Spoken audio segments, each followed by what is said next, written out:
Hello there, people and listeners of the Hungry Podcast.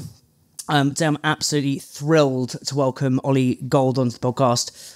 Ollie is the founder of POPHAM'S, POPHAM'S Bakery, who make, in my opinion, like the most amazing pastries in London. Unreal. POPHAM'S have, well, they've kind of got a huge esteem. Voted kind of one of London's best bakeries. And have now opened their third site. They've gone into a pasta restaurant as well as a homeware brand. So look, mate, I'm super grateful. Thank you so much for coming on. Thank you so much for having me on, Dan. Really appreciate it. Thank you. It's where I want to start is I listened to a podcast you did where you said you'd gone onto the F1. You're kind of a kitchen porter going around the world, working in the kitchens at F1.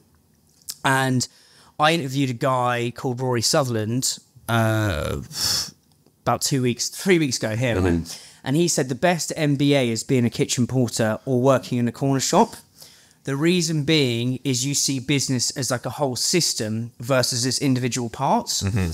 So when you're in a kitchen, as a kitchen porter, you'll see like how the mise en place, or mise en place, however you say it, you'll see how the stock comes in, you'll see how the food's prepared. So you basically see business as a whole system. Whereas at school, we're kind of taught to specialise. So it's like either be great at finance, be great at marketing, be great at like X, Y, or Z. The issue with that is you're kind of siloed and you don't see a business as a whole thing. So what I'd love to know is what are the lessons you took from your time as a kitchen porter? What leadership or business lessons that you couldn't have learnt at like a business school or in like in business book? Do you know what I mean? Mm-hmm. Firstly, I'm delighted Rory said that. Genuinely, if I had any position in the government, I would say that every 16 to 18-year-old should be a kitchen porter. Let's come a bit closer, yeah. Shall I start again? Yeah, no, it's all good, yeah. Every 16 to 18-year-old in the country should be a kitchen porter. As you mentioned and touched on things there, you learn a huge amount. And you mentioned business there, but I think more so as a person and how you grow as a person and what you learn in those early years about yourself and more importantly, other people. Thrown into being a kitchen porter in a busy environment, you do see everything from, right up close, but also in a sense from afar. Certainly from my experience, I remember it was my first experience in a kitchen. And jumping into this team of, at the time we had about 6 or 7 chefs, 5 or 6 front of house.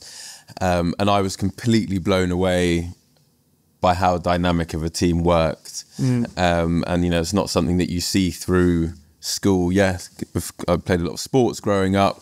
There was team environment there, but the real, the pressure to get ready for service and be perfect and on point in service, and have to have such a fundamental role in that. Even though some people see it as just washing dishes or getting the pots and pans ready for the chefs, but without that they can't do their job. And although it was, you're 0.1% of that operation, I remember the first time, and so much of my inspiration of POPHAM'S, I remember that first time I looked out and I saw 2 people eating the food, and you saw that instant gratification. You saw that joy that they had over that meal. And I stood there and I was like, that's so cool. I was a tiny, tiny part of that. But I was a part of that. And just, as I said, being around those people, needing and listening, and certainly the work ethic at that age, that taught me so much.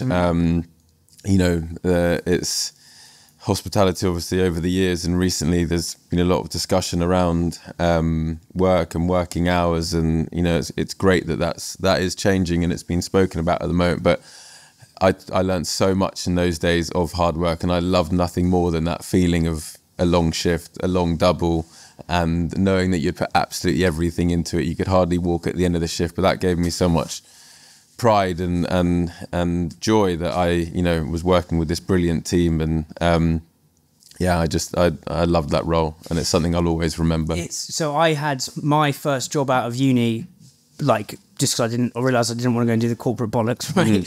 And I've talked about this before, is it wasn't a kitchen porter, I was a delivery man for a cheese wholesaler at Harvey and Brockles. I don't know if you know those guys.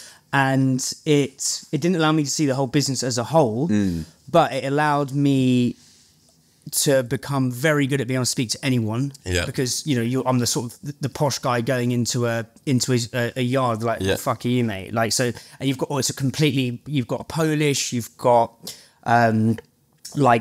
Romanians, you've got Jamaicans, a whole kind of hodgepodge, a melting pot of different cultures, and you're just thrown in the mixer, and you suddenly be able, like, I can speak to anyone, like, through that experience, and then also, like, just that the hard work thing is in terms of, like, you having to get to the power it's by the Battersea power station, but getting there at like 4:30 a.m. and then everything goes Pete Tong. You're driving up to deliver some fucking cheese to some garden centre, and everything goes Pete Tong, and all the orders haven't gone out right, but it teaches you to stay calm under pressure, which I'm not very good at, but like you learn so much from these things. And what you said at the beginning of, I think every government should not make kids kitchen porters, but some sort of job where you see things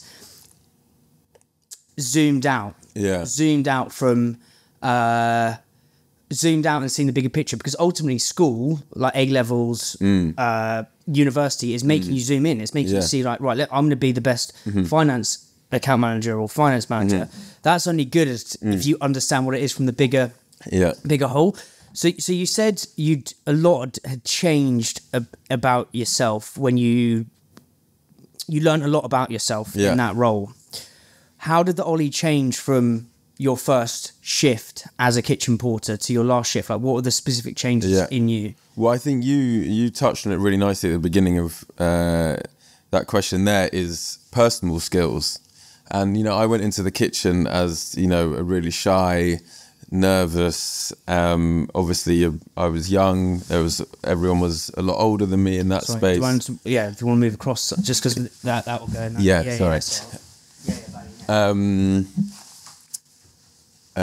Where was I?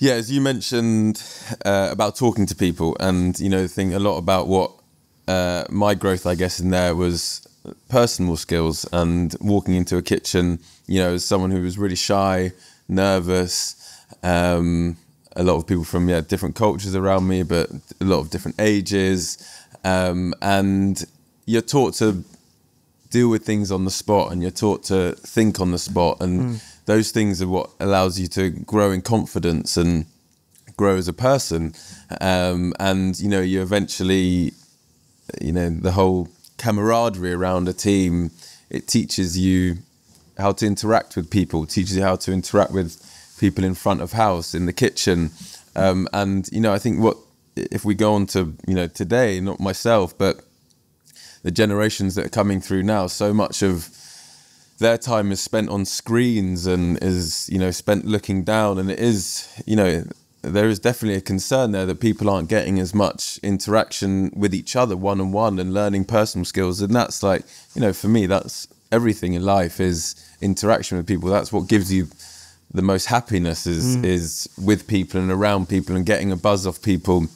And so that was so crucial, is just an element of confidence in myself that I had, that I could speak to these people. And then, and gradually as you speak to people from other teams, as it was in the F1 circuit, or you speak to the VIP guests and you learn how to do that and you feel more confident, that's huge in how you're able to bring yourself across as a person. And, as you get through life, then that's, it's crucial. But also, I think because you're going into a melting pot of different cultures and different people and different...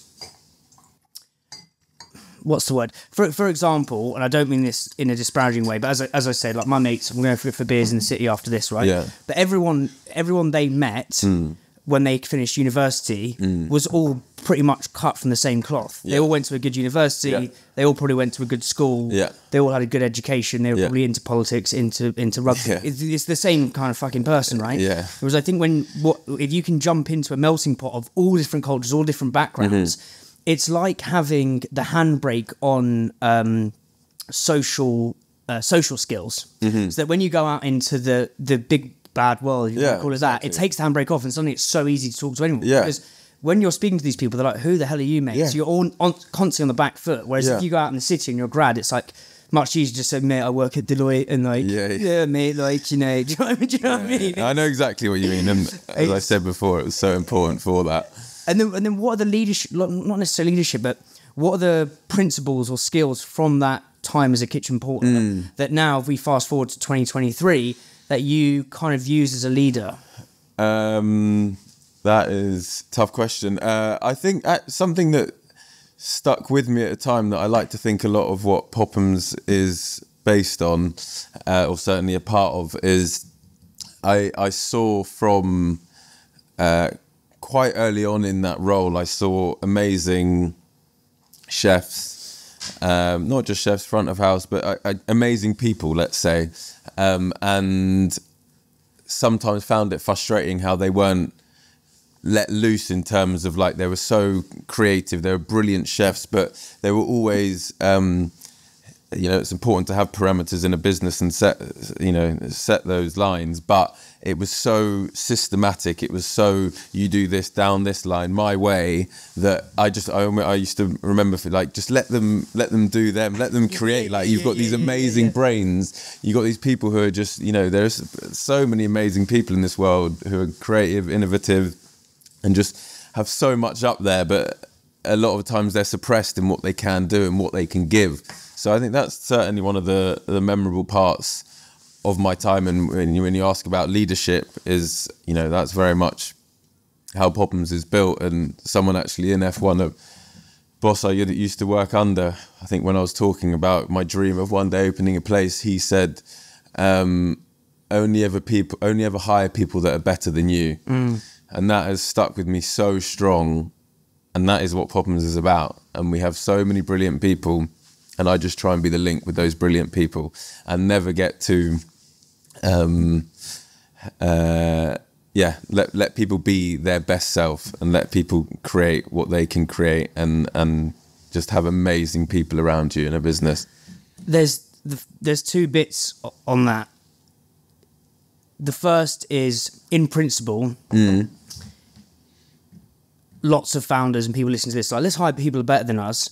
I completely get that. The hard bit is to be the link that pulls it all together, because ultimately I believe a brand pours out of the founder's soul in many respects. Where there's, like, POPHAM'S, there'll be parts of your soul that have gone into that brand, but then, as you say, you need to get people who are way better at you and all different things. But it's like, how do you link that together? How do you thread the needle between those various moving parts to make sure the POPHAM'S is still magical?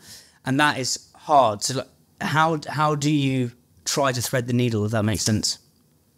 Sharing a vision, I think. Interesting. Having people follow the vision, and create a place where those people that you want on the journey are all on that page, and is the link. Is, you know, if you have certain people, and maybe talking about management and senior management more in terms of what your question is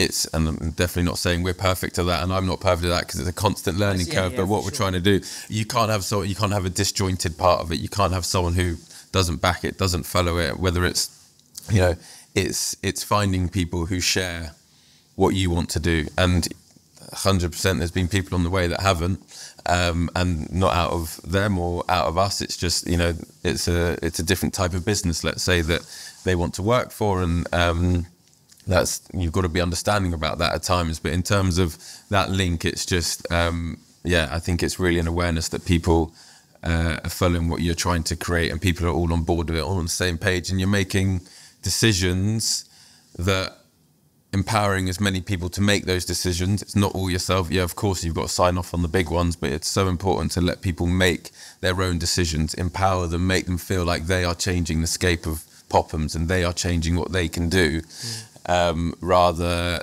than just constantly biting into You have to do this, you have to do that, you have to do that. Have a trust is a massive thing. And once you get that, and once you incorporate that into a team and a group of people, I think then you can, you can lead in the right way. I love teasing out these ideas because I think ultimately the vision is the needle that threads the whole thing together. So no vision, no trust, no vision, no empowerment, no vision. You can't really get those people, even though they're better than you, to allow them to be their best creative self. What is that? What is the POPHAM'S vision? I suppose. What is? Say we were to sat here in, I don't know, 50 years time, or like, what's the big POPHAM'S play? I suppose. 50 years time, yeah, that'd be tough. You'll be on a boat by then, mate. No, I don't know about that. What's the vision? The vision has evolved through the years, and I think that's something that you just take grasp of, and there are certain points that change in that, and I'll start as in, our vision from day one. Yeah, and that'd be really interesting, yeah. That day one vision was a really simple, basic concept around, can we be the most innovative and creative with one pastry, croissant dough?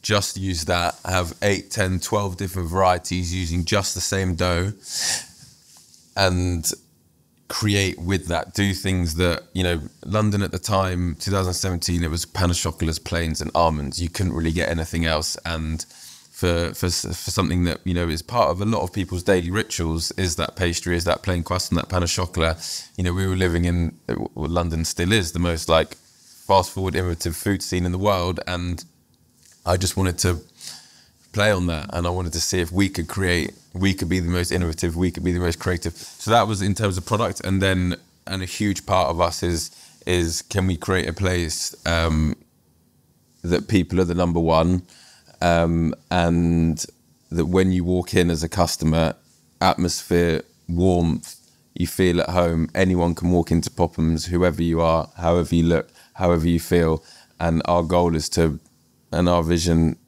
is to make everyone's day better, whether that's through product or service. And as I said, that's day one, that's what's shared now, but it has slightly changed as we've opened more things over the years. How's it changed slightly? Because I think it's something I haven't talked about on this podcast. I've done hundreds of these episodes. Is how your vision can change. I think people think, right, you've got to sit down one day, airy-fairy, write out some fucking get your post-it notes out and write your vision, and that's you done for 50 years, and it's and then that's the vision. But the vision can evolve and should evolve. The business, you evolve as a founder, the brand evolves, the business evolves, so the vision should evolve. Whereas I think people get, and I probably thought the same thing, is you think, all right, I just need to sit down and get this vision sorted out, stick it on the wall, and then bish bash bosh, we're away. Yeah. But actually, it's no, that can evolve, and the business can be fluid and can move into different things. Yeah. So you start with this just relentless focus on croissant or croissant. Croissants, yeah. There's no cross there. There's no other trademark names that we've used. But the maple bacon thing, mate. When I tried that categorically changed my life. It's like hot steaming. I mean, I'm salivating now. It's orgasmically good, man. It's so good. And so you relentlessly focus on that, and then the brand evolves. You get this traction. You get people like Felicity Spector coming in. You get people are talking about you in the press. It's like one of London's best bakeries. How does the vision change as you move into pasta, as you move into homeware? So I think there's a lot there and a lot to answer there. But yeah, as you touched on, that agility, because look, if I'm going to be completely honest, when we set out to open POPHAM'S, there was absolutely no plan, idea, or thought that we could have 2 sites, that we could have 3 sites, let alone 5 sites if you include our homewares and our lifestyle brand.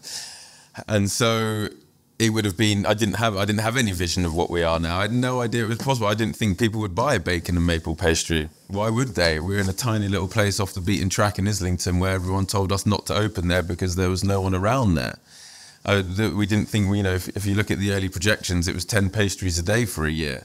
And those are things that you have to change. You have to change the vision as that evolves. So, you know, I guess the first and major part of it is when we opened our site in London Fields in 2019, and we had a huge site, and we knew we couldn't close at 4 p.m. with all the rent costs, the business rates, the service charge, the everything, the, you know, huge increase in cost when you open a place that's so much bigger, is we need another operation here.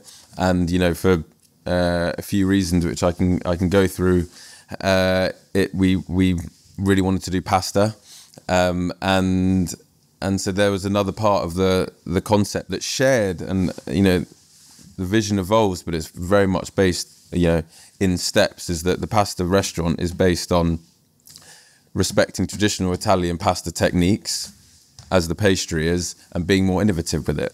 And that was the simplicity of the pasta restaurant launching. Now that has evolved as well as the menu has grown and it's become more popular. And, you know, that comes under that sort of, how can we be a place that can serve people by day and by night? And you have to switch different things. You have to change the atmosphere. You have to have different members of staff in there, and you have to create, I guess, more of a place that you have to come away from what you were doing originally, and you have to be open to new ideas, and you have to be open to, you know, this is the pasta restaurant now. How are we going to be our best self in the pasta restaurant? And how are we going to we'd built a reputation in pastry at the time. How are we going to be at the same level of pasta? And that was just the sort of, I guess, the goal coming out of 2019 was how are we going to do that? So I'm just trying to link, as you said, right, when we were talking about you hiring all these great people and you're the link, yeah, the vision is the link. I'm trying to go like shine a magnifying glass on this link, right? Because I think what you're saying is the ultimate vision, from whether you're starting saying a bacon maple versus selling twister, that. Yeah. versus a pasta dish or homeware. Yeah. The link and the thread between all of those businesses is still the same basic premise of like make people feel good, and like be super creative with X, whether it's croissant. Well, mate, I'm getting my tongue twisted here today, son. Croissant, pasta or homeware, but it's still the same thing. And I think what's really interesting is lots of brands do a brand extension. So you could have gone from croissants. You nailed it. Croissants. I sound like a fucking duck, mate. Croissants. I'm going to have to say a lot of croissants today, mate. It is croissant, isn't it? Croissant, yeah. Yeah, croissant. Yeah. I don't know why I'm saying croissant, mate. Oh, God. Anyway, croissant. Okay. So you could have gone from croissants to donuts to cookies, right? For example. And that's like brand extension. Mm. Drinks brand, CBD brand does another flavour of brand of said drink as a brand extension. What you've done, and what I was so excited to speak to you, is like a brand bounce, which is what Rory Southern was telling me about. It's where you hop into different categories, but you still keep the same as the needle that threads through it. I think it's absolutely fascinating. What I want to talk about how you got punters through the door in those early days. But first, I actually I do meander with these conversations.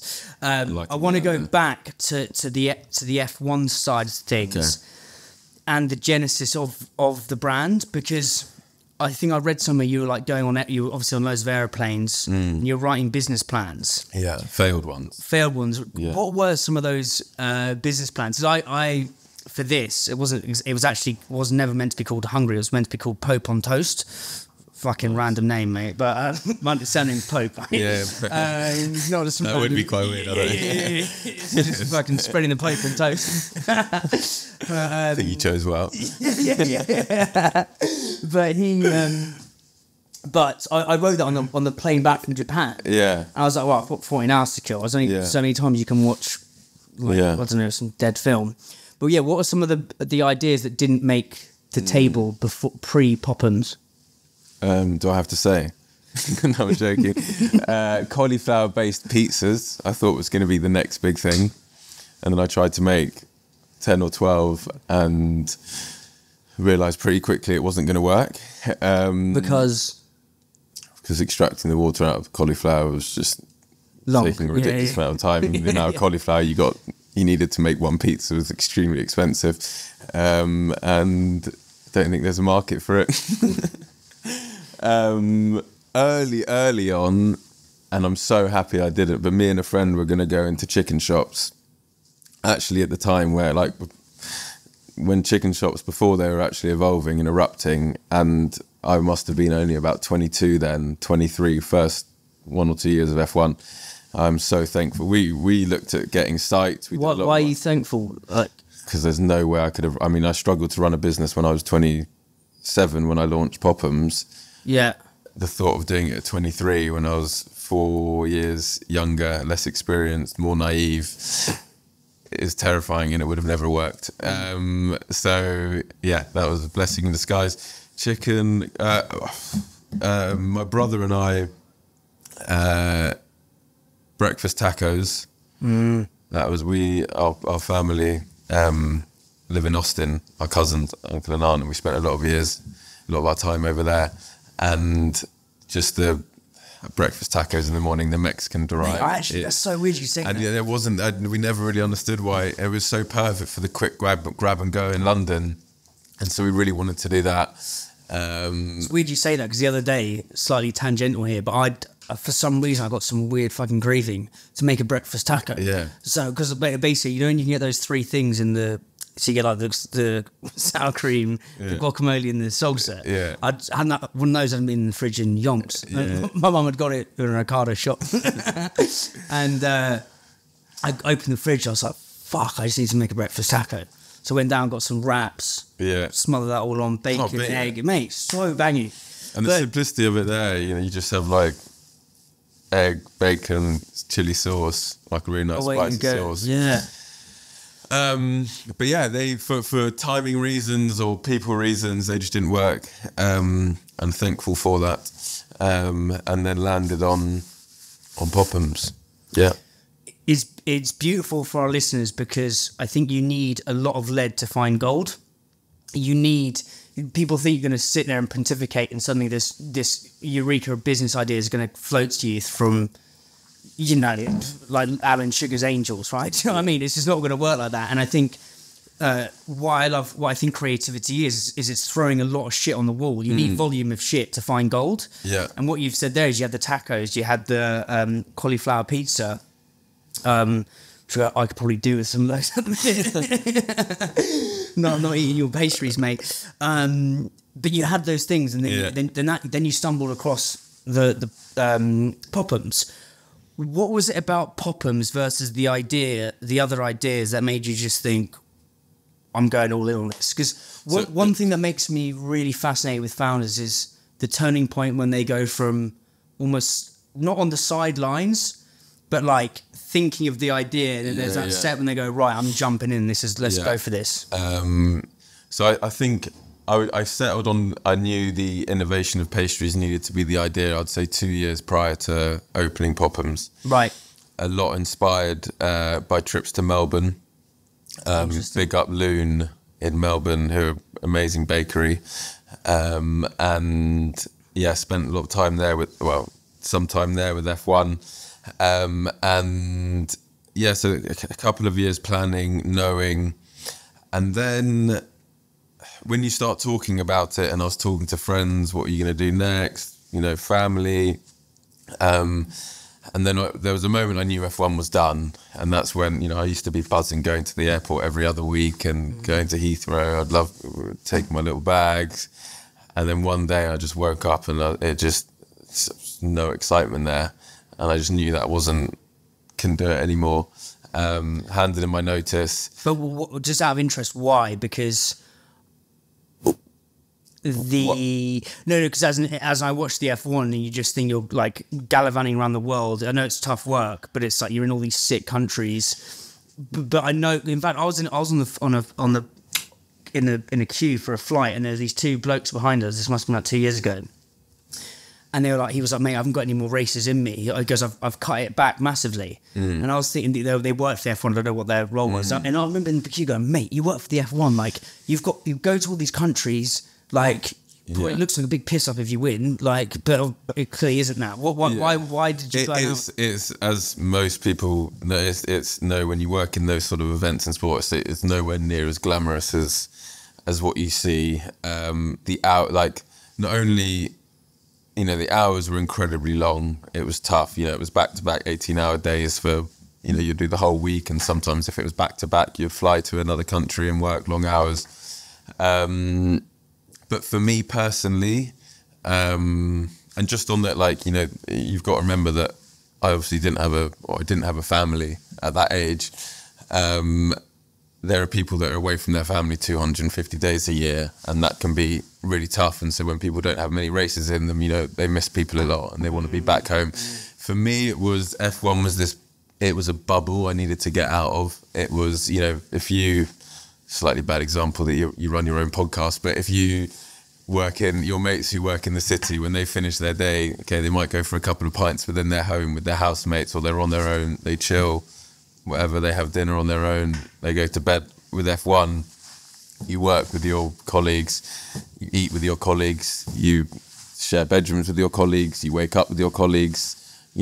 I had amazing people that I worked with and people that I'm still friends with now, and it was incredible, and we had the best teams. But I also just craved being back in London. London's my home. I grew up in London. I was going around the world with a bag. I wanted a room. I wanted a wardrobe. I wanted to put my clothes somewhere. I wanted to be settled. You just have that state. It was a stage of life thing. And just this burning desire to do my own thing. All those years through F1, I had this, I knew I wanted to do it. I knew I wanted to have my impact on people, on the hospitality world.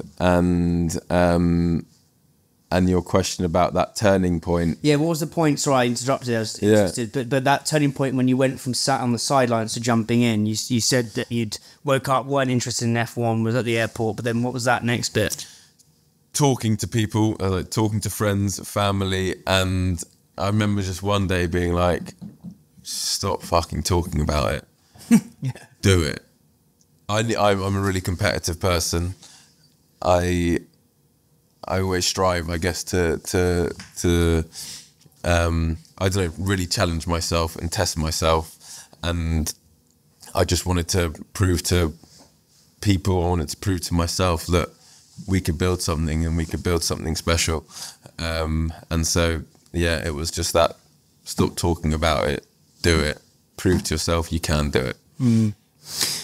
To ask maybe a bit of a personal question here, but just so you can tell me to bugger off for a while, I just find it fascinating, the amount of founders I've sat opposite the room. So I think a lot of founders have a kind of an internal friction, and I've got this to the 9th degree, right, where it's like a lot of when I really need to dig in, I'm like, well, fuck, watch this. You doubted me. At school, you doubted me, and you've it sounds really cringe. I felt the sound of some sort of American copper, don't doubt me, bro. But got it. Yeah.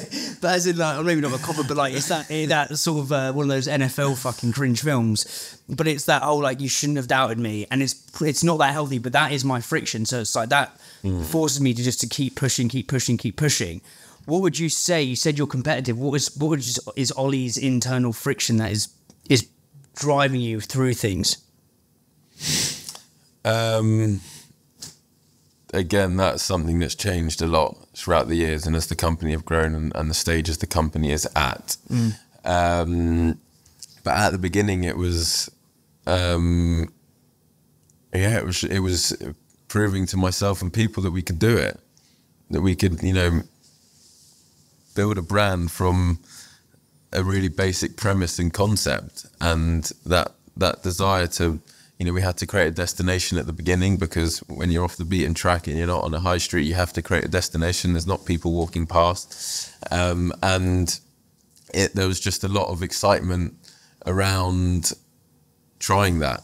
And those first few years were super difficult, and there are times that you wish you never ever went for that push over to trying it. But it's you march on, and you know, it's just you keep going and want to prove to yourself that you can. And you know, I think more importantly, it's a real love of food and love of hospitality. And I wanted to put myself in shoes where I was doing that every day, and I could, you know, create a place where people walk in. And you know, I remind our staff to this day in training sessions, you have no idea how people are feeling when they walk into the bakery.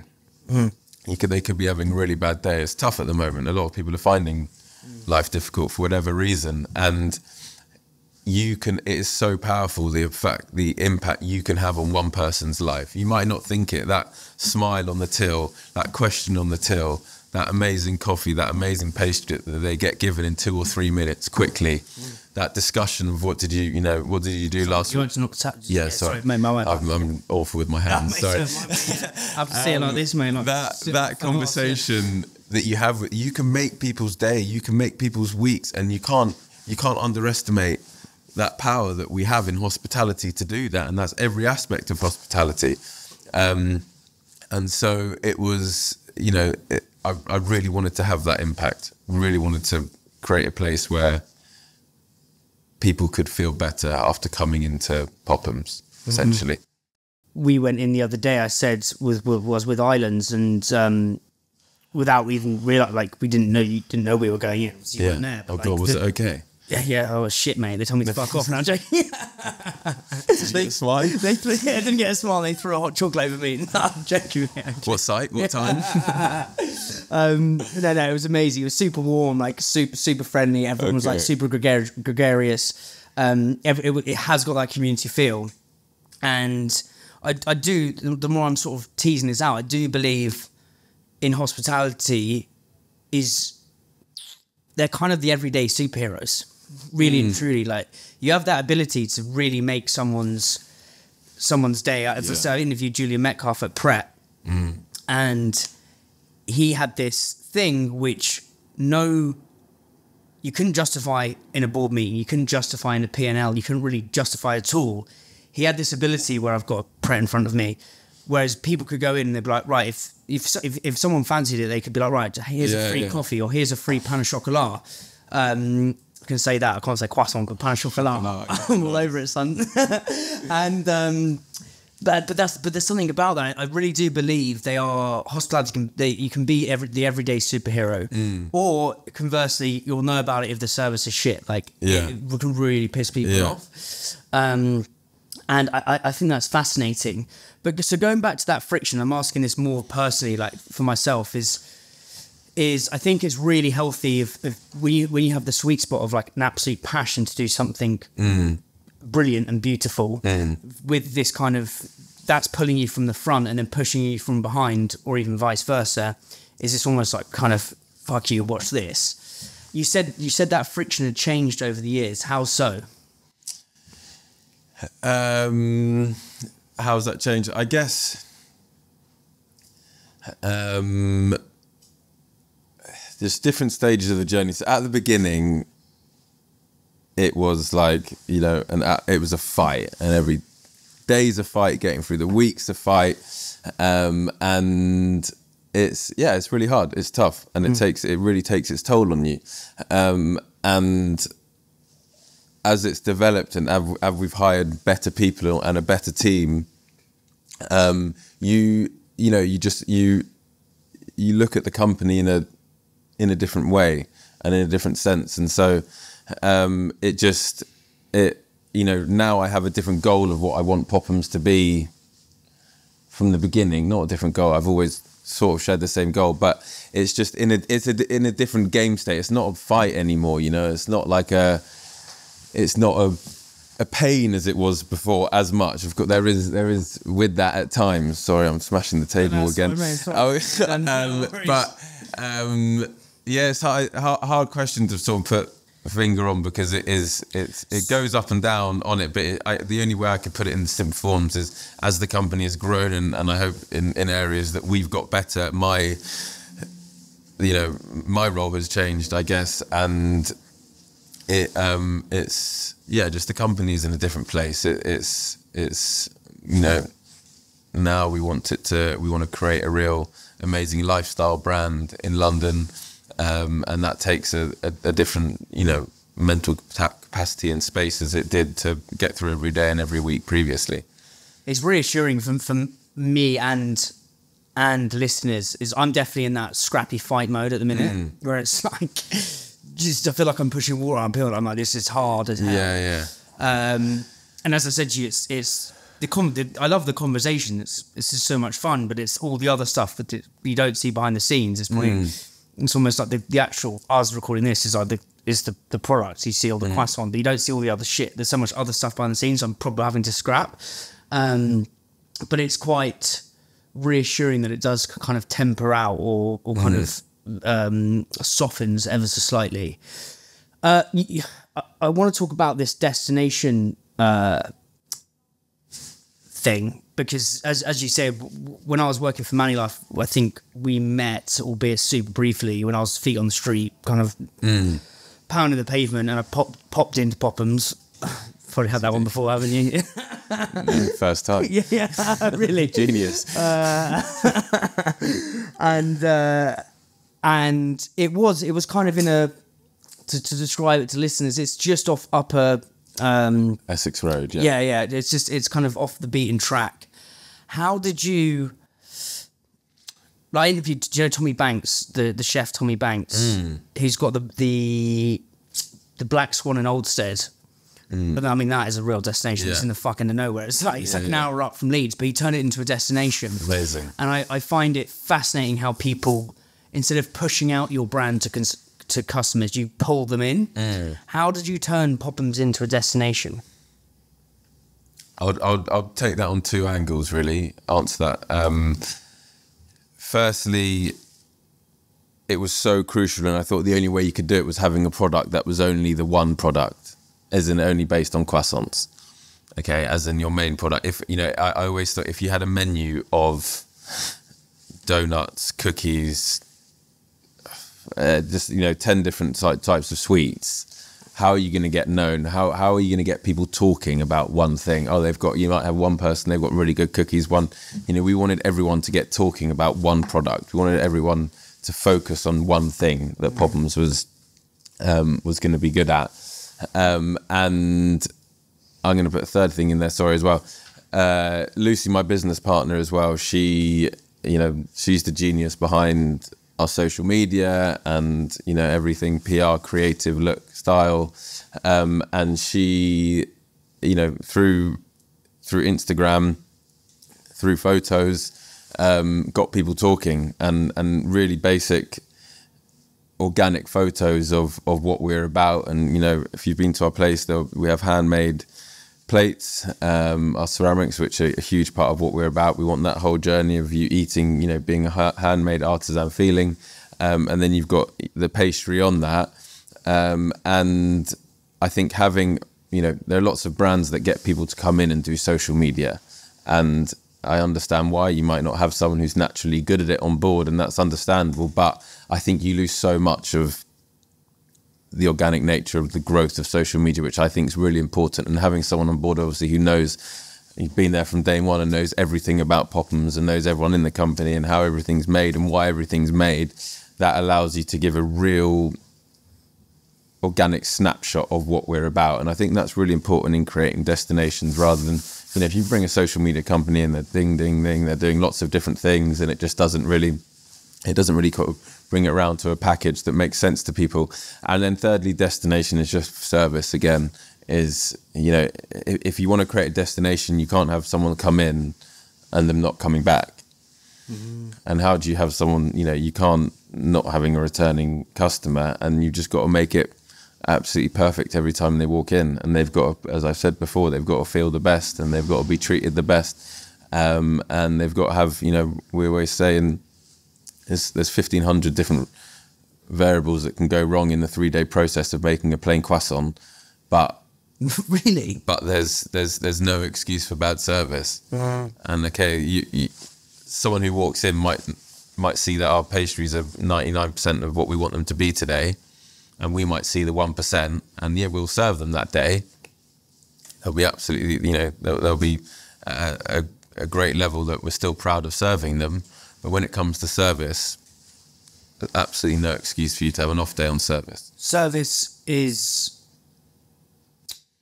I think the phrase is, no amount of good food can make up for bad service, but good service can make up for bad food. Exactly. I asked Paul Ainsworth the question of like, is food art or magic? Because I actually think it's kind of both. Like when you go to a banging restaurant and the service is so good, it sort of melts away all your stresses, and then they get you nice and like boozed up, not like completely off your head, but like, you know, nice and like slowly boozed up, serve you loads of good food, you feel amazing. It's like a magical experience. Yeah. And then the food is often the art. How do you, as you're bigger now, it's much harder to make sure service is to a T, is how you want it, is magical, makes people feel good. What are some of the maybe systems you put in place to ensure that right now people are walking into POPHAM'S, you're not there, as we're having this conversation? How do you make sure that it's got the POPHAM'S? You just hope and you pray. Yeah, it's putting systems in place, and you know, having levels of management who, as I said before, you make sure that they share your vision, and then implementing them with training plans so that they can. So when a new member of staff comes on board, they have, you know, full till training of what they're needed to do on the till, and just a reminder of how they need to act on the till. And yeah, it's the most difficult thing in growth, is creating that same service that you had when it was 4 of us in a shop. And it is still difficult, and it's something we, you know, Sophia, our operations director, and myself talk about a lot, is how we can constantly improve this. And as we employ more and more people, how do we make sure that they know what POPHAM'S is about? And that is running training sessions, and, you know, mainly for me though, it's just all trust in managers to empower them to share exactly how you want the POPHAM'S service to be. Because it is, you know, people ask sometimes what was the most difficult stage of the journey, and you know, was it opening that first site? But opening the first site had different problems and different difficulties, but I was always in that room. I knew exactly what, when it was at the beginning, the 3 of us were doing. When it got to a point of 10 people, I knew what everything was going in those 4 walls, and I could lead by example in that, and I could talk to people. The most difficult was going from 1 to 2 sites, and you suddenly, the day of opening the second site, you're like, what's going on in site number 1? And we made that, I'll be the first person to admit that we were really poor back then at replicating or putting enough systems in place to make sure that site 1, our one in Islington, was okay, whilst we were all putting our energy into London Field site, because that was the huge beast that we'd just opened and we'd just spent all of our cash on, and had to try and make it work. Yeah, as we've grown and as we've got better people on board, it's just implementing those systems and trusting the management in place. Yeah, because I've been to the London Fields one as well. It's a whopper comparatively to the other one. How did you? So you're straddling across both sites. So you're trying to keep the magic in both. What were some of those systems you put in place? Because I think people listening to this, we have a lot of people who like own restaurants as well, who are sometimes trying to scale up from 1 to 2. What are some of the systems you put in place to make sure that the first one was up to scratch with the second one? Do you see that kind of balancing act? We didn't. You didn't? No. We were amateurs. But what? But it was investing in a moped so I could be in a site and fight another site in 5 minutes and still be there and still show face and have to, that's something like we did have systems in place of some sort, but more basic one. We had management.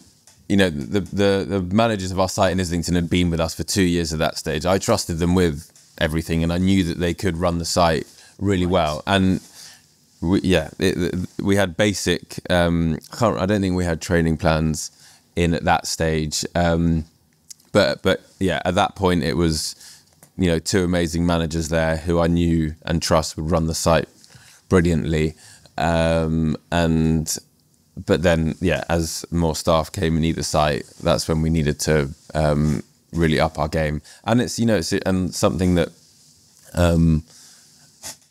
when new members of staff join, and something that we are proud of at POPHAM'S is when people join, we have, really in-depth induction for every member of staff, a real understanding and background of the company, policies, mental health policies, and that's a great way to start, is that excitement. I'm in a new company. Okay, they know what they're talking about. They know what they're doing here. Or at least we're trying to sound like we know what we're doing. Yeah. And everyone gets a moped. And so, yeah, it's when you bring on organisation of that, when you grow, that's when it comes really important. It was still, this Islington was a small site there. We got away with it, and we still managed to keep service up to a level there on most part. But if I were just to look back and any sort of in hindsight or regrets of POPHAM'S, it was just to give them that little bit more that they should have had at that stage of going from 1 to 2. Have you ever had a manager, because people come and go from business, have you ever had a key manager leave onto a different opportunity, and how, when that happens, do you ensure that the vibe, because the word that I would describe, it sounds a bit corny, but there's a palpable calming energy is what I would describe when you walk into a POPHAM'S. It's not like a vibe. A vibe's not the right word, but you feel it as a calming energy. I can't describe what that is, but that's what I get. But it's how do you keep that going? If, say, one of your managers who was an absolute legend buggers off or goes on to something new, how do you keep that consistency? Well, I guess recruitment is really important, and how you recruit and who you recruit, and we take a lot of time in that process and interviewing.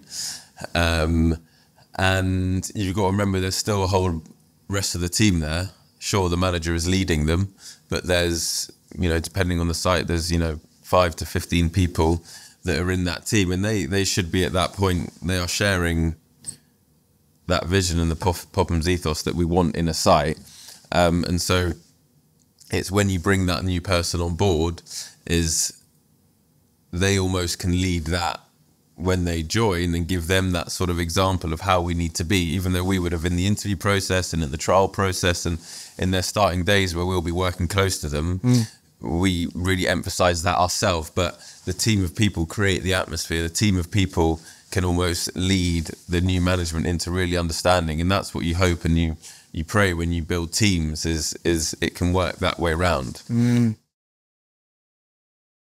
I still hadn't thought of it like that. It's almost like not the youngsters, that's the wrong way of saying it, but it's the core people who get that palpably calm vibe, if that's a way of saying it, which is probably not in your employee handbook, right? But it's will be now. Yeah.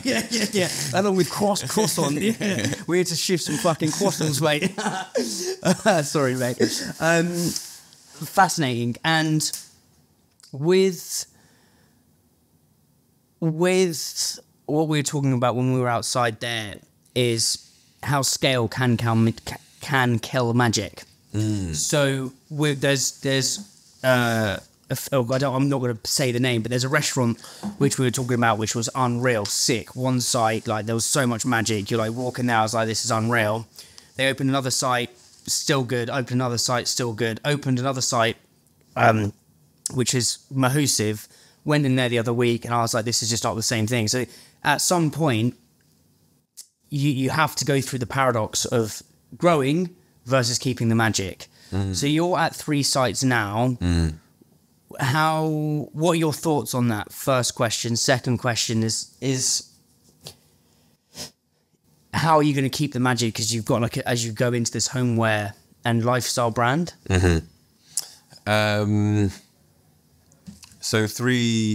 got 3 bakeries. One operates as a bakery and restaurant, and then we have 2 homeware shop as well on top of that.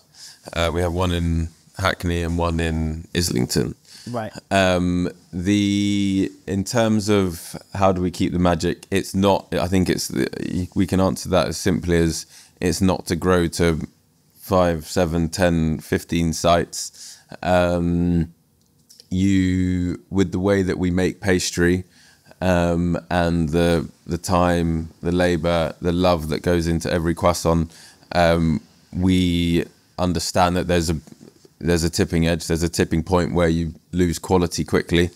We've obviously got space to grow in terms of, yes, we can produce more, but we can't produce more for another 3 sites. We can't produce more, to go massive, because the product will not be as good as good anymore. And I think that's something that you've got to realise that you want to do. So we've always wanted to strive to be the best, not the biggest. I'd love people to one day talk about POPHAM'S being the best bakery in London, whether that's around the world, and that's what we want people to talk about. And it's not POPHAM'S are the biggest, or we could, I'm sure, have 10 sites by now if we were to take investment, and the whole of POPHAM'S then becomes diluted in something that we don't know about, and the love gets lost in that.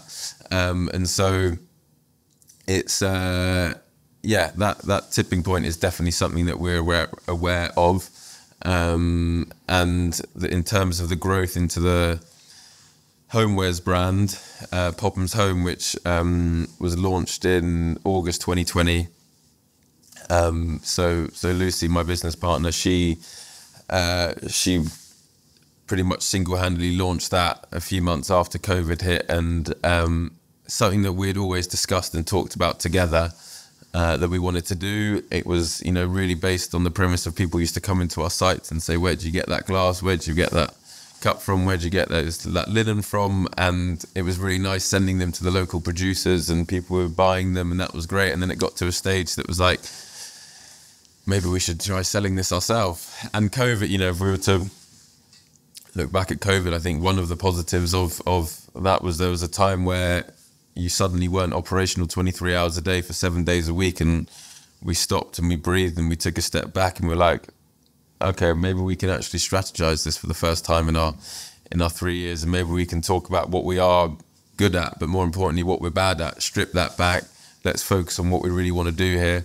POPHAM'S Home derived from really wanted to feed the community on something else but pastry and coffee, and it was building up that reputation. We'd done that, and there's like, look, now please trust us, we can build you a retail space that has lovely cups, glasses, napkins, etc.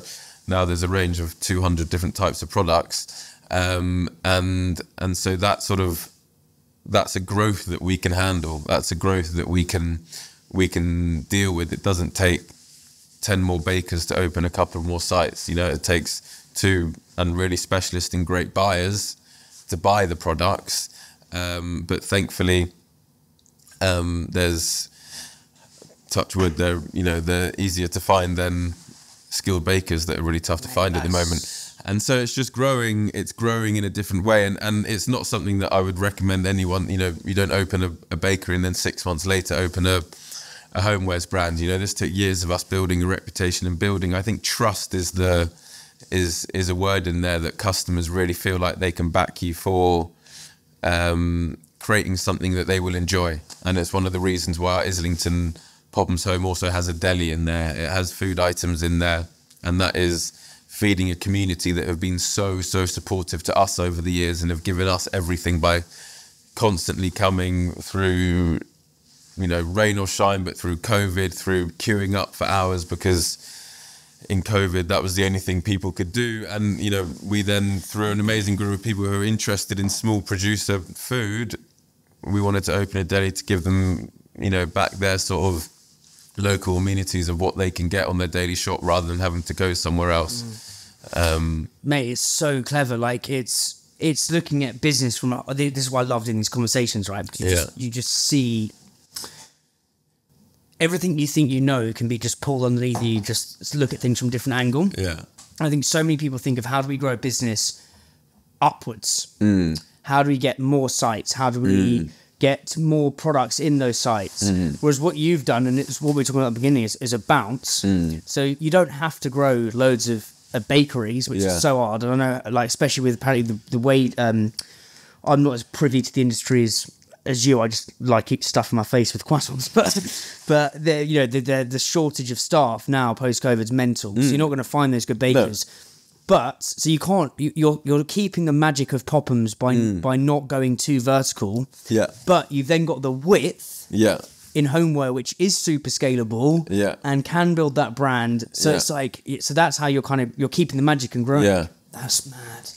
Yeah, I think the horizontal and vertical is a good description of how you said it there. And we're soon launching a pantry range, so we have jams, chutneys, cordials that are come under the POPHAM'S brand. Again, another thing that yes, you need people to make it, but it doesn't take as many people to make it. And it's if you think about our main products are pasta and pastry, they're 1 day shelf life. We want someone in Newcastle, I don't know why I've picked Newcastle, in anywhere outside London to enjoy POPHAM'S products. And so we're going to have these range of jams and chutneys that we can send them across the country. We will also have them in different delis as well around London, and people can enjoy POPHAM'S and that brand without having to have that 1 day nature of it. And that's something again that's scalable and that we can grow without diluting all of our resource that we have. But again, that's not something you just do on the off. This has been 2 years in the making. It's been 2 years of recipe development. It's something that we know that we need to focus, that the quality of product needs to be so spot on before we release it and before we launch.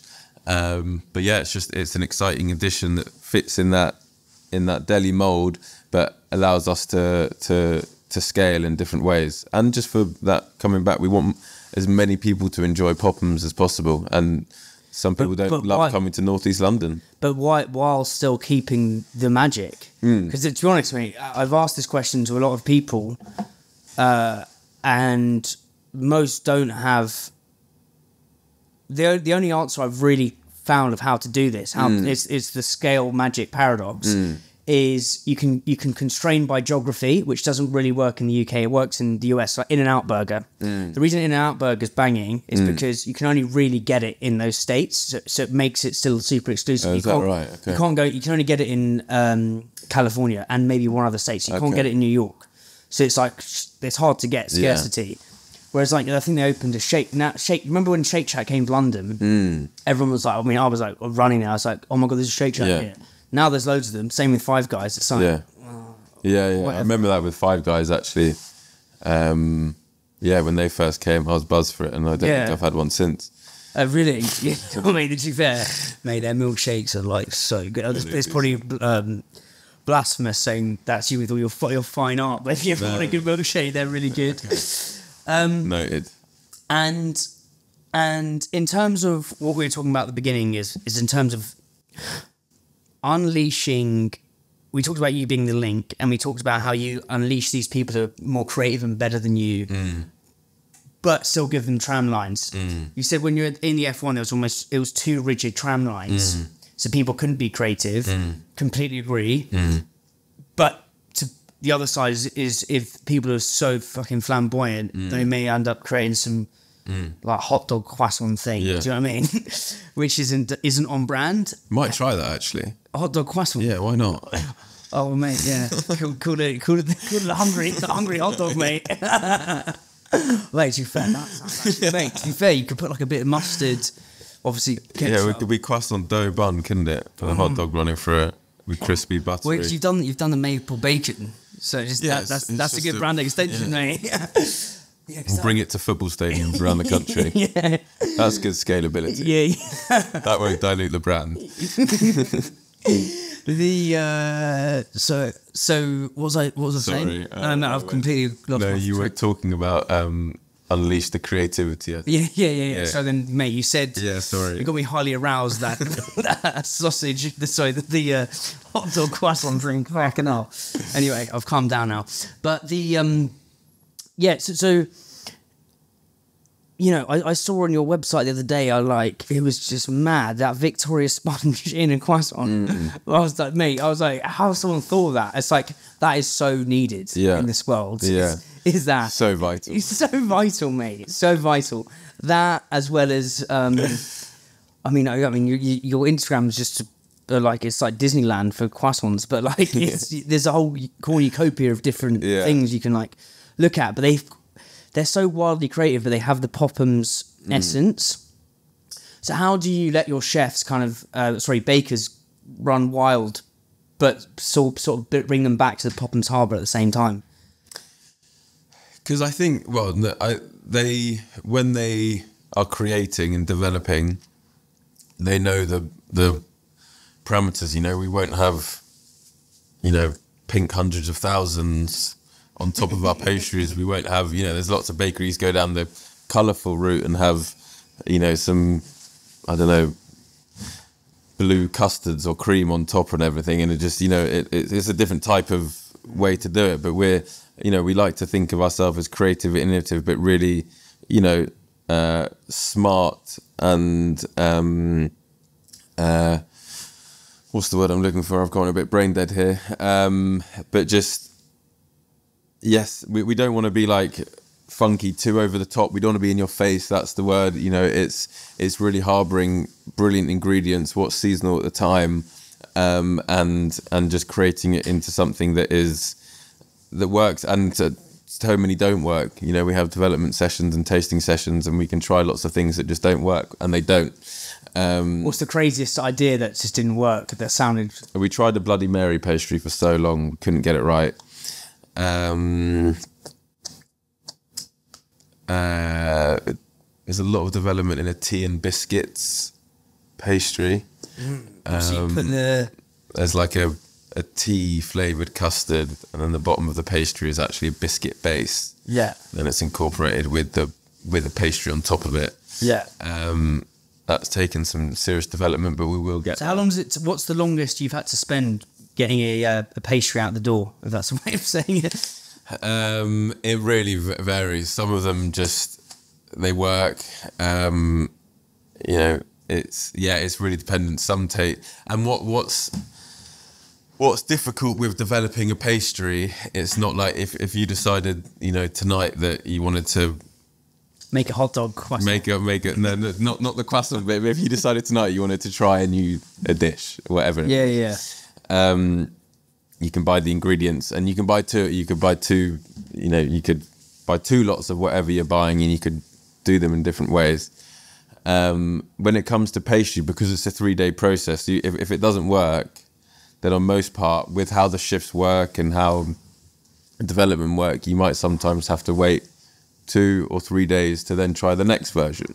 And so it can sometimes be a long process. So there's so much, and something that we're actually constantly working on, because it's difficult, is that balance of giving all the bakers as much creativity as possible. And we do really try and do that as much as we can, but also the organisation behind it and the systems behind it, to make sure on these days someone's on development, and then if it works, it goes to this day, this person's testing it. So it is quite the process. It's not, it really does take time. It takes a lot of resource, and they certainly don't come flying out the door left, right and centre, and they're just but it shows me, because the quality is, I'm just having a look, like a scroll through your Instagram. If anyone's listening to this, just do it, but make sure you've had some food beforehand. It's like, what is this?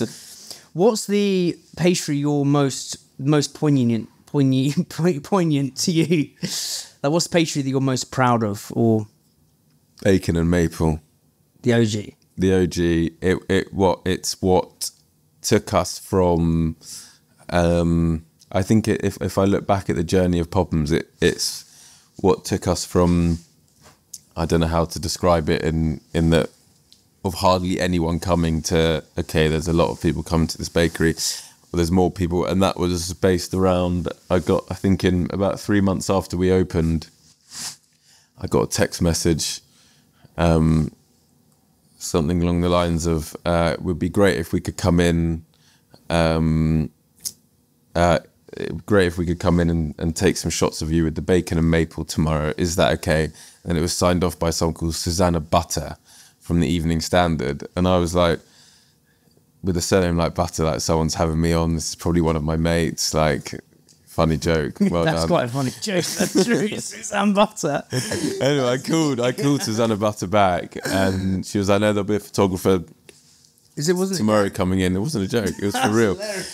And so so this photographer came in. You have bacon maple. I can't say it, mate. Bacon maple. Go for the bacon first. It's easier with not being a tongue Sorry, I didn't. Bacon maple. Do you have that? I just thought you didn't have that. No, it was day one.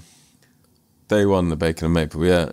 So he came in, took this really awkward shot of me holding the bacon and maple with tongs like this, and it was in the Evening Standard the next day. Quite a big double-page spread, I think. Like, I remember the article, like the bacon pastry has landed or something. And we were doing small productions at that stage. And then the next morning, we opened at 7:30, and it was me and the head barista at the time, Fraser. We had Flora and I had Baker in the back. And we suddenly look outside, and there's like, bearing in mind there's hardly anyone coming, and there's like 20 people in this queue. We've made our normal like 10 bacon and maples that day, and we opened at 7:30, and at 7:35 all of our bacon and maples were sold out, and people were coming to buy this pastry. And so in terms of your question, that's the pastry that means the most to me. That's really sad. Oh no, we've all got a pastry. to POPHAM'S, that's what elevated. I think so. Mine's That's green what steak took us bacon. to fair play. And then that just every day we had to increase the productions of bacon, and then people would come back, and then we had a bigger range around it at the time, but that allowed us to do more and more and try more and more. Hero product, would you say? Yeah. Yeah, it's just. I mean, I had one the other day, or like 3-4 weeks ago. It's like bang! It's like just the saltiness, and then you get that drench, that like the sweet maple, and then the buttery. butter. Yeah, it's just game set match. Do you know what I mean? It's gorgeous. We've talked about, or we almost swam down the channel of investment, and a lot of people listening to this, the narrative in food and drink, I think, is let's raise some money and grow as fast as we can. You're kind of the counter to that narrative, and that's why I really am enjoying this conversation. I've kind of realised that. But you've said no to investment. Could you add some colour to that? Like, what point was that? The journey, maybe how much was on the table, if you're right to talk about that. Why did you say no to it? Because I think people can get be like puppies. We're like, fucking hell, there's some investment on the table. Or maybe not like that, but they get excited. Don't step back, have the pause, and then before they know it, they're no longer the boss. The investors are the boss. So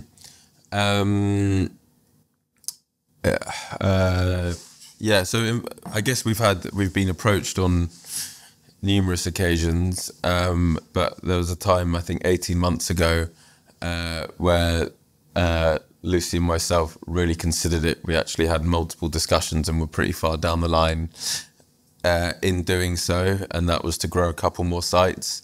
And one morning just had a gut feeling that it was the wrong thing to do. It was a time, it was coming out of COVID, whatever that time is, where things were tightening up and costs were just continuously increasing. And it was a difficult organisation to run. And yeah, sure, we could have a load more cash in the bank, but I was just really put off with having the potential of people just looking down on us the whole time and constantly asking questions. Why? What? Do this? Why don't you use this butter? It's half the price. Or why don't you use this bacon? It's half the price. And it's like, because I don't want a product that's half as good. And I know that I just want to state now that the people that we spoke to absolutely were not like that. They were actually quite the opposite to that.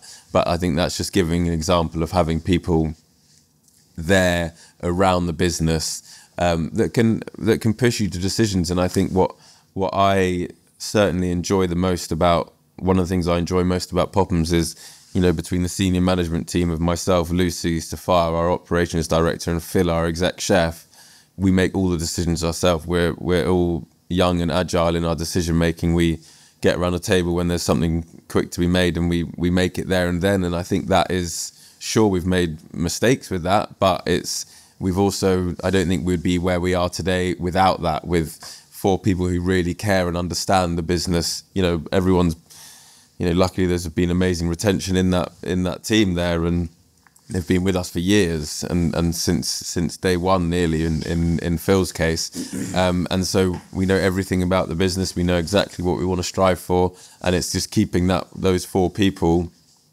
on that journey. Of course, now we have a board that I go into, but it's, to be honest, it's more on the relaxed side.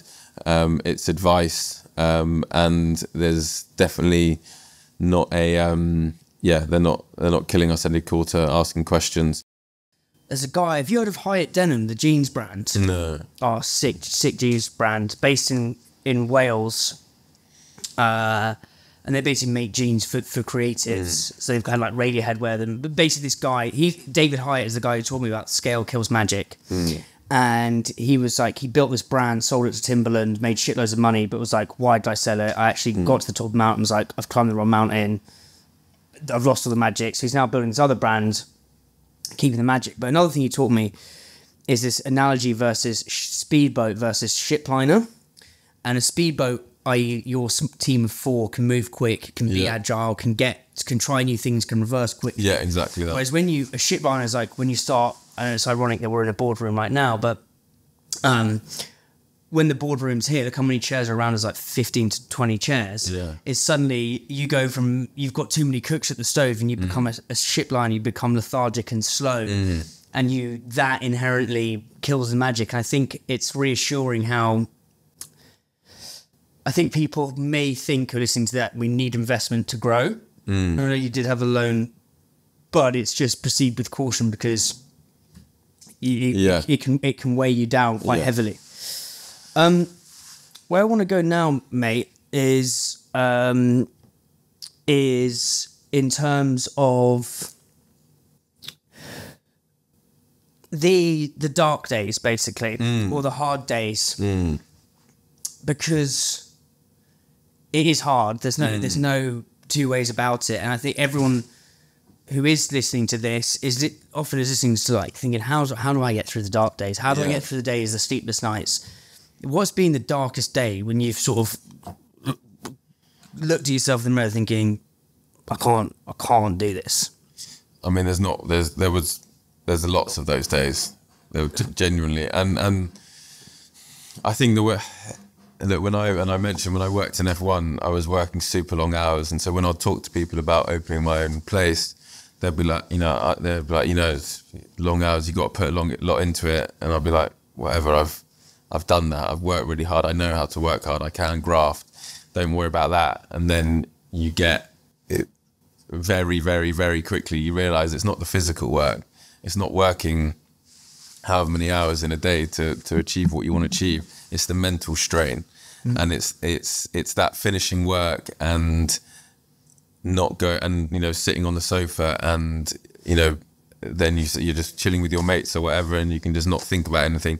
You go home and that's all you think about, work. How can I do better here? What do I need to do to improve this? Is this going to be okay? Are we going to make sales? Are we going to make money? Am I going to have to shut this business? You have all those conversations, and there, the 2 weeks COVID, the 2 weeks leading up to furlough coming out, that was the most terrifying part in terms of, like, will we actually have to shut the business? There was no, we had so many people to pay, and we didn't have the cash to do that. But if we go, the dark days at the beginning, it was just the relentless nature of a bakery. It's 7 days a week. It's with customers there. It's with people, I always try and compare it, not that, I did 6 months of working in an office and I realised that I can't sit still for 5 minutes. So it was the last thing I could do.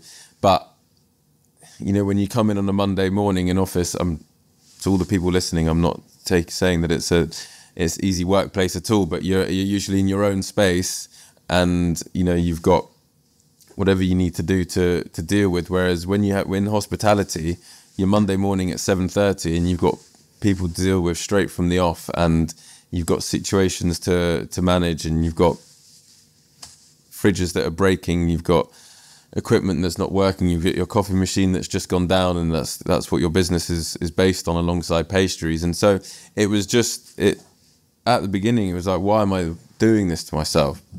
And you have amazing, without Lucy alongside me in that process, would have given up, for sure would have given up. I don't want to do this anymore. I can't do this anymore. And, you know, I want to live a life of no stress or less stress, certainly. Why am I doing this to myself? And it's those feelings are strong and they're hard, and they lasted at times for days. And there were times that I would be, when we closed at 6 p.m, I was lying in the floor of the bakery. Why am I doing this? This is stupid. Get out. And you just, I was so lucky to have an amazing group of people around me that could get me up in those times and allow me to fight further forward. Yeah, it's the more everyone who's sat opposite me or has basically said, and it's this ability to take pain. And I'm really fighting because obviously I was in a job for 6 months, and I was like, I think people think doing a podcast is like you're just sitting here and having this conversation. It's like just saying, oh, you're making one thing of, it's much easier than baking goods, right? There's a whole other stuff around the other side. It's like, is this going to work? Like, am I going to get the sponsorships? Where can this grow? Is it too niche? It's just the constant, and all on my own, like in this fucking room in my parents' flat. And I'm just like, it's relentless. Yeah. And I'm sort of like, am I losing, not the will to well, yeah, just that feeling of like, what am I doing? Am I like, where is this going? How's this going to work? So, what were those people saying to you when you're lying on the bakery floor? Yeah, coffee machine's broken. It's all going Pete Tong. Yeah, what are they saying to Ollie to get Ollie back on the ground, back on his feet? Sorry, putting you back on the ground, that would be stupid. Just like knowing that they're supporting you and that they're, we're all in this together. We will get through it. Everything we can. Look at the product. Look what we've created. Yes, it's quiet, but people are still enjoying it. People can, people have come to POPHAM'S. They still have the experience, and we can do this and rally together. And I always, in those times, as much as I wanted to give up, I'm not like. I'm not someone to give up. I'm not gonna, however dark those times were, I'll always fight to get there. And I did. I knew at the back of my head that there was something there that we could impact a community on, and there was something there that was eventually going to work. And even after that, when it wasn't necessarily quiet, but it's still tough, it was. You just do it. You just, you don't want to get rid of something that you've put so much love and time into, and it gets there then comes the point where it's like, obviously I'm going to crack on with this. I can't let this go. This is all I know. This is my baby. Like this is what you do. It's another common lesson from guests is you just take the word quit off the table. Like there's quite a simple reframe. You just take it off the table. It's like, it's going to be hard. Yeah. What did you do in terms of, I really relate to this, you never really finish work even on the weekend. You may not physically be there, but I'm like mentally constantly on this, constantly, like it's kind of pathologically relentless sometimes. It's like, just give me a breather, mate. It's even going away tomorrow, I'll be thinking about this whether I like it or not. How is that something? Can you switch that off, or what are some of the ways to switch that off, or maybe like temper it down? I've definitely massively improved on it. I can't switch off 100%, as in I will be thinking about what is going on most of the time, but it is like, I'd say the last 18 months, couple years, I've really spent time on improving my work-life balance. And whereas before I'd work every single day on the weekend, every single day in the week, you just can't. It's not good for you, but it's also just not good for the team either. And that, becomes apparent. And also, and I realised that a bit late as well. So I still don't 100% switch off, but I do. I would be lying if, I 90% switch off now. I'm not sitting there on a weekend if I'm off, or if I'm on holiday, I'm not, constantly, I used to be checking sales the whole time. I used to be checking in with people. Like, that stuff goes, I can really eradicate myself from that, and that feels 10 times better being in that feeling. I do look forward to a day one time in my life where it's zilch, it's nothing, there's no responsibility there. But that will come, and I'll get there. So yeah, it's definitely improved over the years, and you have to. You could what were some of the things you put in place? Was that trust? You realise that you can't do anything. Me being there, I'm not going to do anything. Something happens, like nothing I can change. I'm not that good. I'm not that powerful that I can come in and, affect a situation all the time. Like, you trust your people, trust the members of the team that you have, which I do so much so. And I don't, as I said, unless I know that we're really short-staffed one day and the sun's out and there's going to be mega busy, I will be sitting at home, or I wouldn't be sitting at home in that case. But if I'm on holiday, then I would be thinking, this is going to be tough for them. I hope they're okay. But yeah, you realise you can't do anything, and you can't. There's no point in straining yourself. But also, and more importantly, to that point is you have good enough people in the business, and that's where we're at now. Is our management team is brilliant, and I know that they're leading those operations to the absolute best of their ability, and that ability that they're doing it to is what POPHAM'S needs and what POPHAM'S knows. So me being there or thinking about it is pointless. What are some of the? You're now at 75 employees, which is mad. What are some of the weaknesses you've had to work on from day one, opening in Islington, to I don't know what day it is, but like a little further down the line, right? What some of the company's weaknesses? No, your personal weaknesses, because I think founders can get in their own way sometimes. Yeah, I mean, definitely the weaknesses is what I just talked about, is that trust element. I felt like I had to be everywhere before. I felt like I had to be leading the team. I felt like I had to be on site every day. And as I said, that doesn't help anyone. It doesn't help myself. It doesn't help the team. There's constantly, and I'm constantly working on how I can be a better leader myself, and leadership qualities in that, and learning how to manage, still learning how to manage, and learning how to allow people I manage their teams. And we started POPHAM'S at 26, 27, where I didn't have loads of management experience at all, really like managing tiny teams before. And I've constantly just learned on the job, and I've constantly made mistakes. And I look back at times and I couldn't believe I dealt with situations like that, and I couldn't believe I managed situations like that.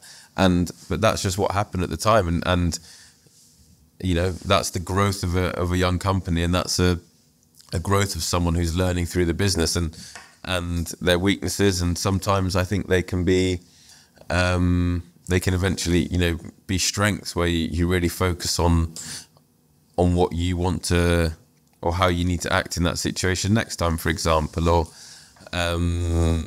it's a constant development of myself through POPHAM'S, and it's something that I still want to work on as much as possible. I know that I can be, I know I can be so much better, and I need to be so much better at times as well. There's. I think one thing I haven't explored before. I think it's almost people set up brands, maybe not consciously, but potentially subconsciously, but it becomes conscious as the brand develops. But as much as you're trying to build something sick for people to enjoy, or for customers to enjoy, it's actually probably the greatest personal self-discovery journey you'll ever go on as founding your own business. Yeah. You can't, you cannot, unless you're running like ultra marathons, but even then it's like, I think it's completely different, because it's just you running an ultra marathon. Not that I've ever done that, so I don't know why I'm saying that, but no, mate. I'll have to have a few of those pastries, mate, and I'll be on my way. Absolutely loving this, but a few more things just to wrap up on. Yeah. So there's a lot of well, there is a lot of competition now. I think in London, Bakery scene, bakery's mad. Booming. You've got Dusty Knuckle. You've got that. Is it a Rom? A Rome, yeah. A Rome. I'm so bad at names. A Rome. Obviously, Crosstown. There's a whole plethora of bakeries popping up left, right, and centre. What's your view on them, and how do you take inspiration from what they're doing, but not become them, if that makes sense? Because I think it's really easy to look at your competition and be like, oh, Dusty Knuckle have just launched this banging sarnie. Let's launch a banging sarnie. Did you Yeah, to be honest, to answer that question, I'm just a believer in the baking community. It's such a it's a lovely group of people that are involved in the community, and I think it's, when it comes to competition, if you mentioned Dusty Knuckle, for example, like for me, king of sandwiches, king of bread, that's what they're amazing at, and that's where you go. You know, for us, I see us as pastries. You know, if you go to Violet Bakery, if you want your cakes, you go there. And so I think everyone can have their little niches of what they're really good at. And I think it's enjoying that. And I love, people come to our site in London Fields and they've got an E5 Bakehouse bag, they've got a Dusty Knuckle bag, and they're coming to us. That's really cool. They've gone on an East London baking tour and they're enjoying all different sorts of products. And it's, people say, oh, there's a new bakery opening around the corner. Competition is a hard, I don't like this to sound, I don't know if arrogant's the word, but we don't look at competition because it takes your focus away. Just be better yourself. Focus on what you're doing. If you start looking at what they're doing if you start looking at what they're doing, then that takes your mind away from what you're doing. Oh, that's selling really well for them. Should we try that? But if that's their thing, do your thing really well, focus on your thing, and then you can, it's a community. And there are so many new bakeries open, and there are lots with concepts as well that, It's reassuring, I think. There's two parts. I think for people listening is more of brands trying to get FMCG brands in supermarkets. It can be quite easy to look at your competition and really and truly kind of have to get your products on the Sainsbury's shelf or Waitrose shelf. Actually, zooming out and viewing it as like a bit like all these different bakeries with their different niches, is the categories growing. I'm really struggling today, mate. I'm free on growing. So that's bringing, everything's growing. Yeah. And but then so that's allow that to happen. But then actually just focusing on yourself. Bob Dylan's got a quote I actually love, which is like, I was like no one else. So he's like, I don't give a fuck. I'm just going to be Bob Dylan. I'm just going to do me, and you can do you, but I'm doing me. And I kind of try and remind myself of that frequently. What are some of your... I interviewed Caravan Coffee. Yeah.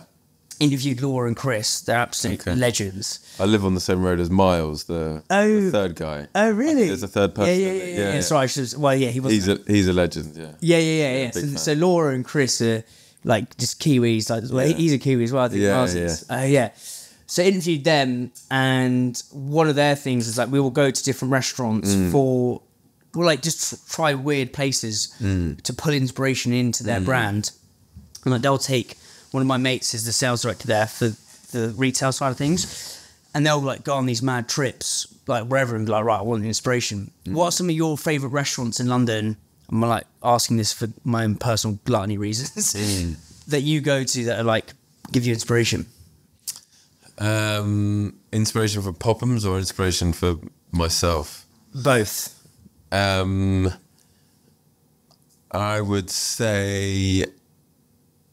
I mean, St John's one of my favourite restaurants in London. I know it's a classic, but for me, if you want you just want a guaranteed really good meal, I go to St John.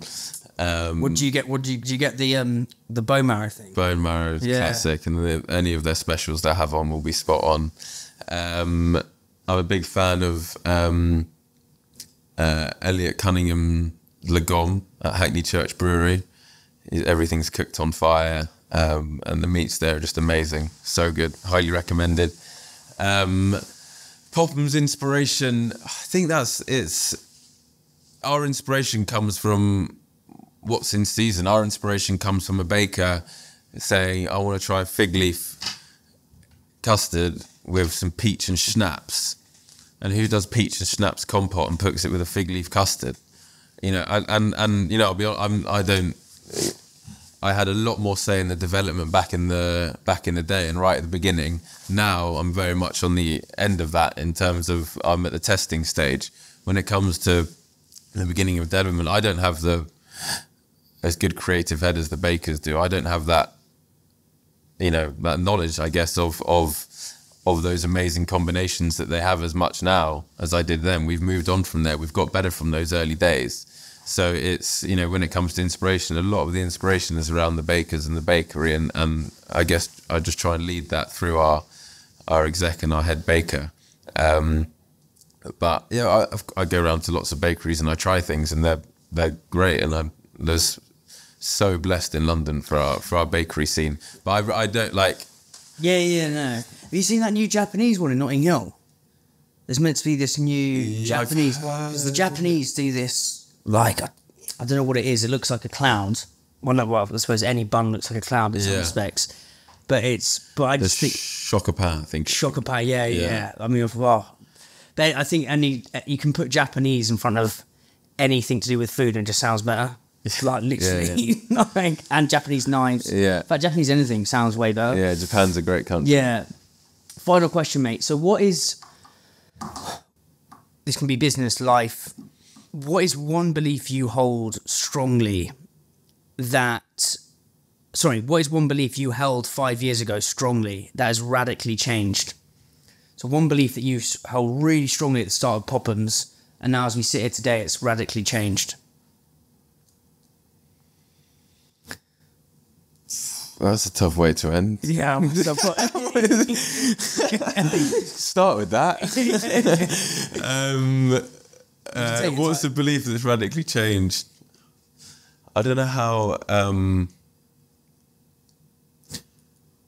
I don't want this to come across negatively.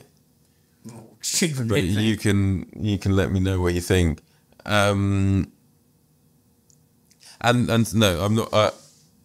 through COVID and through Brexit, the scape of the hospitality world in terms of the people, the age, the generations has changed so much. The desire and needs and understanding of staff have changed so much. The amount they work, get paid has changed a lot. That's been, you know, that belief I had that everyone at the beginning works really hard, grafts really hard, works long hours. It's not what we wanted to do at the beginning, but that's just how you create something at the beginning. That has changed a lot into, you know, the current workforce is younger, is different. It's changed a lot and it's getting used to how we can, and understanding how we can run an operation that incorporates and listens and understands everyone's needs. You know, it's people want to work 3 or 4 days a week now. Do you think, and we can potentially edit this out, right? Just asking you more personally. That was quite a bad answer. No. But no, it's not, because I agree. I think we have had all this. I think on the whole, everything is getting kinder and people are being kinder to each other. But I think we are losing this, something that our grandparents had and potentially our parents had, is this like toughness in some respects. Do you think it's harder to manage people now with the needs changing, which ultimately I think is a net positive, because people working, like if you watch that Gordon Ramsay documentary, Boiling Point, you've seen that. It's like, that is not fucking sustainable. But at the same time, people working... Look, I think to answer that, like, it is so, and I touched on it at the beginning, I think it is so good and positive how the industry is moving on hours, on pay, on working conditions, environment. And we feel like we are doing our very best we can. The only thing that makes it difficult for business owners is it's moving at such a rapid pace that our business models can't keep up with it. You know, I would love to pay our staff, you know, the same amount to work 4 days a week. But are you going to buy bacon and maple for £11.50? Probably, You're gonna buy. Probably would, mate. No, joking, sorry. Like we can, and tomorrow I'll make our bacon's £11.50, and our flat whites can be £6, and I'll pay the staff the same amount to work 3 or 4 days. I'd love to do that, but it's moved at such a quick pace, and we are changing. Our prices are going up as our salaries have gone up massively in the last 2 years in the company, and that's absolutely has to do so as the cost of living crisis tightens and our staff need more money. Absolutely, that has to happen. But it's with all of our costs going up so dramatically, we found it so hard to keep up with that price, to keep up with the price that we need to sell our pastries, coffee, pasta, everything at. It's the speed of everything changing. If this change happened over 10, 15, 20 years, then everyone could just settle into it a bit more. But if straight out of COVID, it felt like, I don't know, people got used to furlough or just more time away from work. It was, I want to work for the same amount of money, but I want to do less days, or I want to do less hours. And that's really tricky to manage. How do you manage, like, how are you managing? Because there's a lot in that I want to pull at. But how are you managing that? Because it's hard. Like, I don't, yeah, how are you managing? You've got to be, I guess, transparent in the business. Right. You know, you've got to understand that we're not making millions, that we would love to increase everyone's salaries, but it doesn't work. And you've got to be, sometimes, unfortunately, you've just got to be, you know, upfront with it. And no, we can't. And, you know, sometimes they'll have to leave and they try and find something else. And that's just the nature of it, unfortunately. And that's something that, one of the difficult that we have to deal with it, and we have to understand. And if they find something else that suits their hours and needs, then all the best for them. And, you know, we always want people at POPHAM'S to just be better people in life and constantly improve themselves and enjoy themselves and have a good life. So if someone can improve that elsewhere, then we're all for that. But yeah, it's how we manage it. It's case by case basis. We obviously try and give people as much as we can. We do it incrementally. We do it sensibly. We don't have, you know, something I guess we learned from quite early on that I didn't really know going into the industry is so many, I think we can say more restaurants than the bakery scene, but so many restaurants are just run by huge either investment firms or just people with huge deep pockets, and they don't care about the bottom line. So they can pay someone £10,000 more. As long as they're recruited and they're in the company, they don't really mind. Whereas, you know, everything, we're not a cash-rich business at all. We've got a bottom line that everything that we make money, we try and invest it back in the company, whether that's people, you know, buildings, equipment, etc. And so we have to be really careful with it. We have to really monitor it, and we can't do anything stupid.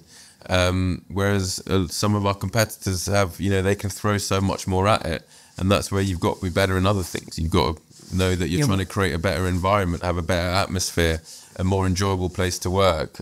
Just a better company is what you've really got to strive for when you can't give them money. It's not to say, you know, I think we're a well-played employer for sure. But there are definitely ones out there that can pay way more than us. And most of the time that's down to just their resource of being able to do it without worries that we may have. I love that, and it's a perfect place to end. Because I think people, pretty much everyone listening to this has a small business, and there's always going to be a brand with more resource who can pay people more money. And I think money is one slice of the pie of why someone works there. I think people put more emphasis on it than necessary, and I think founders, when an employee leaves, it's quite easy to just say, oh, they were paid more money, or they had a bigger salary. Well, that is quite an easy way of looking at it. But actually, if you look at it and say, well, was the culture as sick as it could be? Was the vibe as sick as it could be? Was the camaraderie, was the, you know, all those things that can actually create that culture and while people stay. Because I've seen that happen before, where it's like you have an amazing culture and people will stay when it's not all about the money.